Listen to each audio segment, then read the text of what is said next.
labeled synovial fluid left hip. And I'm looking at it, and it's not very viscous. Obviously, I'm thinking maybe it's gout, but there aren't any crystals under the microscope, just cells. So I call the intern who drew it, and he tells me he's trying to rule out cirrhosis, which doesn't make any sense. Until I suddenly realized that those weren't monocytes I was seeing, they were PMLs. The guy had drawn it from the left hip, but it was peritoneal fluid. What is the matter with you? Did you see someone following us when we got off the bus? No? I'm pretty sure I did. Who? I don't know. I just can't shake this feeling. I'm being followed. Followed? Mm-hmm. Oh, I get it. Well, don't worry. It's not real.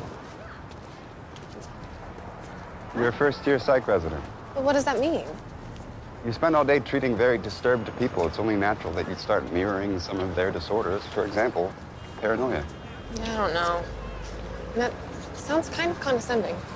I'd like an order of chicken tenders.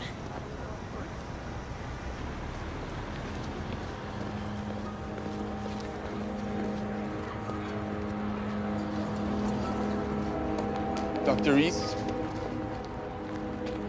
Danny, hang on. That woman with you was not your mother, and you're being sex trafficked. We can help you, Danny. But you came to me. Why? Well, he won't go. He's afraid to come into the hospital or any clinic. He's afraid the traffickers will find out, and he only wants to see Dr. Charles. He's suicidal. Are going to give him psychotherapy in the parking lot once a week? He feels a connection to me. Only one who understands him?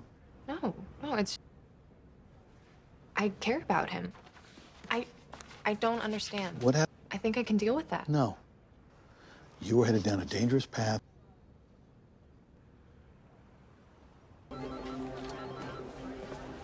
Dr. Reese, got a second? I had a private practice and saw patients on a regular basis. One of them was a musician.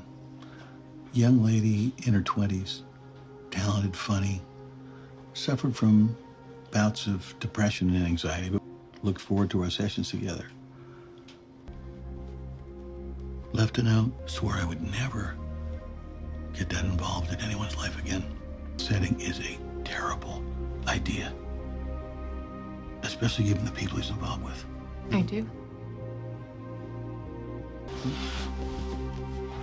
Female? Male, hypothetically. Okay. Yes. Tattooed, but not this. Oh, It's complicated. I think it'll help him open up if he... Great. And we'll start looking at ways to extricate him, but his fears are legitimate. Actually become a witness against them. Thoughts, the sense of hopelessness, lack of energy, these are all signs of depression. And I can prescribe you medications that could help, but I think we need to address something more fundamental. What do you mean? Okay, Danny, when we examine a patient who's in prison, we have to ask ourselves, is this person really depressed? Or are they just living in a situation that is so awful, so inherently depressing, that any person would have these feelings?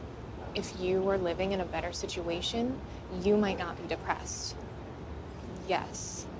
These people, they'll hurt. We can protect you. We can get you off of heroin. You won't need it anymore. They will. They always do. Of course they do. They put a tracking device, a chip in you, but we can take it out and then they won't be able to find you. You don't have to make any decisions right now. I just want you to know things can be different. Danny! No! Hey, were you trying to kill yourself? No, I tried to cut it out. Okay.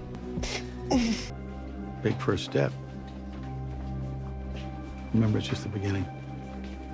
I'll take it.